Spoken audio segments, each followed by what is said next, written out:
Maayong adlaw kanatong tanan mga kaigsunan. Kanina usab si Pastor Rod, Pastor John, or Pastor Rodrigo Kamingawan. Ako kamong gipasalamatan sa Dios kung asa mo dapit nga nakakita niini diha ba sa Cebu o sa Mindanao, niini akong mga Bisaya nga mga pagwali. Ug ako ni hinaot nga malig-on kita sa Ginoo. Kung ikaw magtutuo sa Ginoong Hesukristo, kung ikaw adunay pagmahal sa Ginoong Hesukristo, labi na sa iyang mga pulong.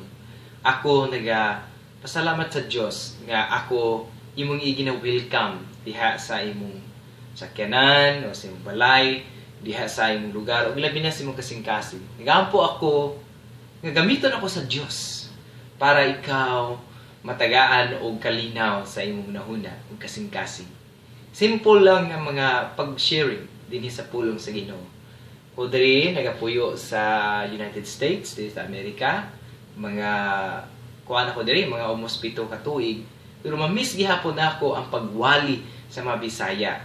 Kay ako nahimo ang pastor diha sa Pilipinas nga sobra 5 ka tuig ug nag-serve ko sa lain-lain nga mga sektor sa World Vision o sa uban akong mga amigo nga mga alagad sa Ginoo. So, tungod kay 18 anyos pa lang ko, nailhan na ako si Jesus sa akong kinabuhi. Gihatag na nako akong kinabuhi niya o naangkon na ako ang kabag-uhan. So, dinhi ko diri sa Amerika, wala man ko makapadayon sa makakuha og lisensya isip usa ka pastor diri sa simbahan. Apan ang pagkatawag sa Ginoo nako, dili gayud ka na mawala. Ang pagwali, ang pag-ordina sa Ginoo. So nakita na ako nga kining YouTube, Facebook, uban pa nahimong way nga mahatod nako ang pulong sa Ginoo. So asa ka man makita sa akong YouTube channel, sa Facebook ba. So hinaot ko nga ang Dios nga panalangin kanimo. So kung gipahibalo nga do na day koy tulo ka YouTube channel lang. Una, Pastor Rodrigo Kamingawan Jr. O ang usa, Rodrigo Ilupri Kamingawan Jr. O kini, Rod and Jeanette. So, ga-upload ko din mga Bisaya. Mga kaigsunan, atong hisgutan kining mga pag-antos. Suffering. Ilabi na niining 2021 niya paghihapon ang coronavirus. Ang pandemic.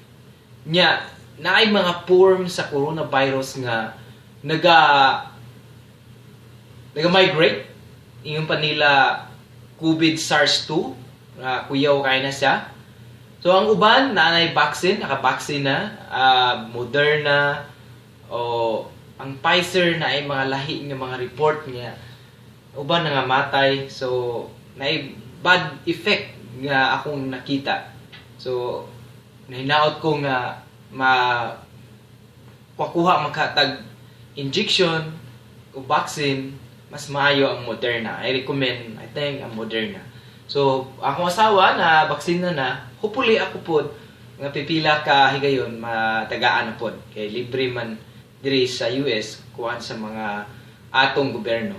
So, kabalo pug ko nga diha sa Pilipinas, ang gobyerno padayon nga ning kamot nga matagaan ang matag katawhan o vaccine. Pero sa wala pa ang atong pagsalig sa Ginoo, kung gaon sa giluwas sa atong Ginoong Hesukristo, siya ang ato kayong kusog.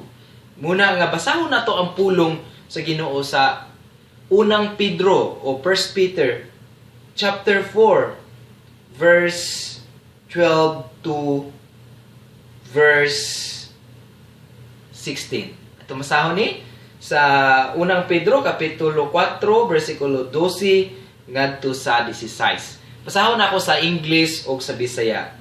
My dear friends, do not be surprised at the painful test you are suffering, as though something unusual were happening to you. Rather, be glad that you are sharing Christ's sufferings so that you may be full of joy when His glory is revealed. Happy are you if you are insulted because you are Christ's followers. This means that the glorious Spirit, the Spirit of God, is resting in you. If you suffer, it must be not because you are a murderer or a thief or a criminal or a meddler or other people's affairs. However, if you suffer because you are a Christian, don't be ashamed of it. But thank God that you bear Christ's name. So, Bisaya, ang pag-antos tungod sa pagka-Kristohanon. Mga minahal kong gisuon, ayaw ka mo kahibulong sa mga mapait nga mga pagsulay nga inyong ginaantos. Ayaw kini isipa nga talagsaong butang nga nahitabo kaninyo. Paglipay hinuon kamo nga nakaambit kamo sa pag-antos ni Kristo aron malipayon kamo og inig pahayag sa iyang himaya.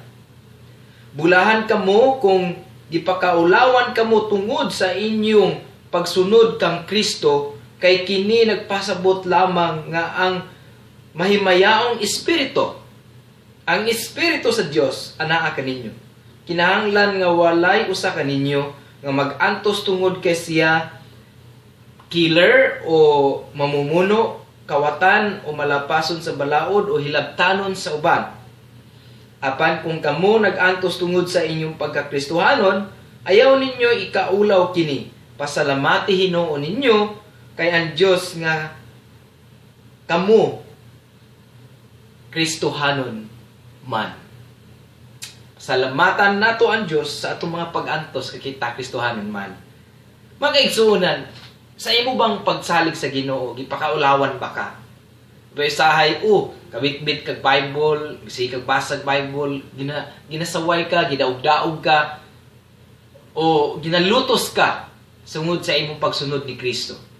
Niining panahon karon sa pandemic, usa lain-laing parties sa kalibutan, dagdahan kaayong mga sufferings o paglutos, mga pagdaog-daog sa mga followers ni Jesus. Ang uban, masakit na to madumduman nga gipatay sila, gimurder. Gikan pa ni adtong mga panahon nga gasugod ang pagministry sa panahon ni Jesus, ang mga sufferings na itong mga Kristohanon. Sa mingon ta, pag naana si Kristo tong kinabuhi, dili na ta mo antos, dili na ta mo suffer. Pero ang pag-antos, kaluha sa kinabuhi nga Kristohanon. Nga usahay sa imong pagtuo sa Ginoo, lutuson ka, i-discriminate ka, daog-daugon ka, insultuhon ka. Dili ingon nga tanan kalipay, apan sa mga pag-antos, dili ka ginapasagdan sa Ginoo. Nagauban siya kanimo sa imong mga kalisdanan. Kana diha nato makita ang genuine, ang pagkatinuod sa atong pagtuo sa Ginoo. Sa mga suffering, sa mga pag-antos. Nung duman nato ang mga unang mga Kristohanon, ang mga apostles, mga apostolis, yun sa ang ila ang makasakit sa pag-alagad sa Ginoo. Bisan mismo atong Ginoong Hesukristo, sa dihang dito sa cross, giludan siya, giingnan pa siya nga, giyawaan siya, giingnan pa si Jesus nga isudlag na utang espiritu, gibugal-bugalan si Jesus mismo sa mga pinili niyang katawhan. Yung pa nato, the chosen people, ngayang gianha, siya mismo wala dawata, gi-reject siya, giniglig. Sa atong kinabuhi nga nadawat na si Kristo, mismo usahay po gali sa itong pamilya, usahay dili mo tuo nato, usahay sila pagani mahimo nga babag, either imong bana, imong asawa, anak, o imo ang ama-ama o ina-ina o ato ang lula-lulo. Usahay mahimo silang mga maglulutos kanato. Apan, kung ikaw gayud na ni Kristo, kung ikaw gayud gipuy-an ni Kristo, ang imong kinabuhi o ang imong kaugalingon, dili gayud matarug ang imong pagtuo. Sumala sa giingon ni Apostol Pedro nga mga minahal kong kaigsuunan, ayaw kamo kahibulong sa mga mapait nga pagsulay ug pag-antos sa inyong kinabuhi. Dili kita angay mahibulong.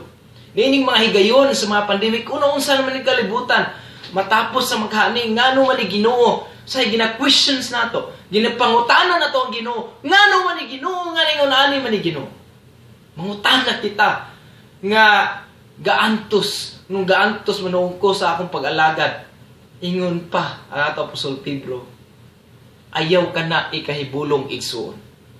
Ayaw ka na ikabalaka igsuon. Ayaw ka na ikatingala. Kay sa imong pag-antos, sa atong mga pag-antos, sa atong mga kahadlok, sa atong mga kabalaka, dili kita mahadlok sa mga pagsulay o mga kapait nga atong giagian. Ayaw kini isipa nga talagsaong mga butang nga nahitabo kay kini kasagaran nga nahitabo sa tanang mga Kristohan, mga nagkasunod ni Kristo. Nga katawan ka, kung nagbasa ka Bible, inom ka, uy, balaan na ka inimo, uy, inom ka, dili ka mainom, kuha makay ka na ang killjoy, inom po, bughubog po, pagbuhat po na ani, panikas po gamay, ana.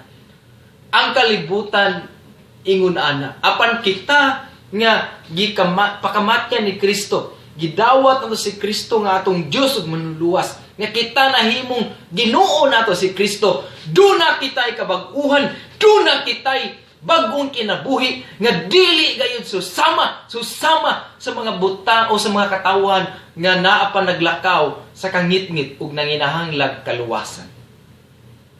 Igsuon ko, minahal kong mga amigo, amiga, tan-awa ang pulong sa Dios nga nagaingon sa 13, ang paglipay hinuon kamo kung nakaambit ug kasakit kamo, kay kamo nakaambit sa mga kasakit ug pag-antos ni Kristo, aron magmalipayon kamo, inigbalik niya sa iyang himaya.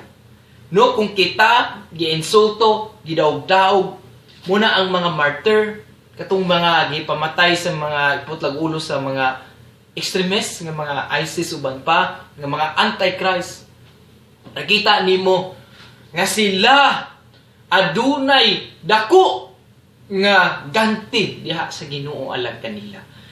Sa mga pag-antos atong giagian, nga sa mga kasakit nga atong giagian, wa kita mo give up sa atong pagtuo, wa kita mo biya sa atong pag-alagad, ni samot noong kita ug kadutdot sa pagduol sa Ginoo. Niabot sa panahon sa pagbalik sa itong Ginoo, aduna kitay dako nga ganti nga kahimayaan alang kanato.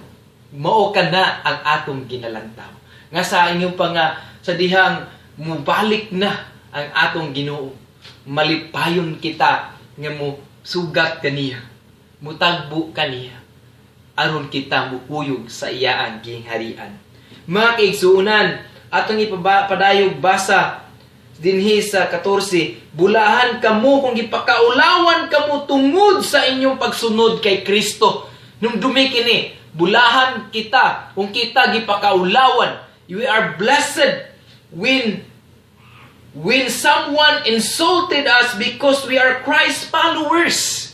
Sa ato nga pagsunod, bulahan kita kay kini nagpasabot nga kanang mahimayaong espiritu, ang balaang espiritu, ang espiritu sa Dios, anaa kanato.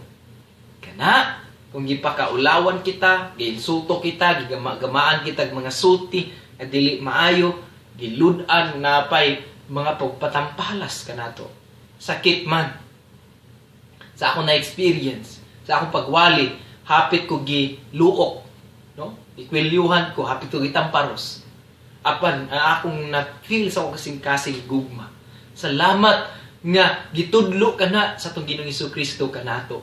Kay dili lang kita nakaambit, kana ingon nga nakaambit, nakasama kita sa mga pag-antos ni Kristo sa cross. Sa iyaang mga kasakit, sa pagpasaan sa cross, sa mga samad nga iyang naangkon, aron kita makadumdum nga ang atong pag-antos karon dili ka na kawang diha sa atong Ginoong Jesucristo. Verse 16, apan kung kamo nag-antos tungod sa inyong pagkakristohanon, paglipay kamo. Apan likay kini ninyo nga dili kamo nag-antos tungod kay kamo nagabuhat og dautan o nipatay og tawo o kamo malapason sa balaod sa kagahig ulo, o kamo nahimong bugal-bugalon o nahimong malapason sa imong isig katawo. Ingon diri nga kung nag-antos ka ikaw ni patay, nangawat, kung ikaw nagbuhat og dautan, dili ka na maayo.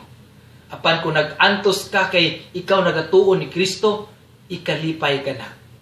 Busa kita nga dunay pagtuon ni Kristo. Sa atong pagkakristohanon, kita man gidaog-daog gipasakitan, ayaw ninyo ka na ikaulaw, pasalamati hinoon ninyo ang Dios kay kamu mga Kristohanon. Dalaygon ang Dios sa iyang mga pulong. Ug ako hinaot nga sa asa ka man karon, kung duna ka may mga pag-anto sa imong pag-alagad sa Ginoo, ayaw ka na ikaulaw. Ikalipay ka na kay nakaambit ka ni Kristo. Kung ikaw karon nagaantos tungod kay nangawat ng buhat og dautan, basuli ang imong mga sala. Dawata si Kristo nga imong Dios ug manluluwa sa imong kinabuhi. I-surrender ang imong kinabuhi. Magaampo kita. Salamat Ginoong Dios sa imong mga pulong. Thank you, O God. Nga ang among mga pag-antos dili gayud makawang sa among pagsalig kanimo. No turning back. Padayon ka namong alagaron Ginoong Hesus hantod sa among kamatayon. Dituhuan namo ang imong kamatayon sa cross. Kanunay nagapanalangin ka namo. Kanimo itaas mo imong ngalan. Amen. Amen. Salamat kayo ug amping kamong tanan. Bye-bye.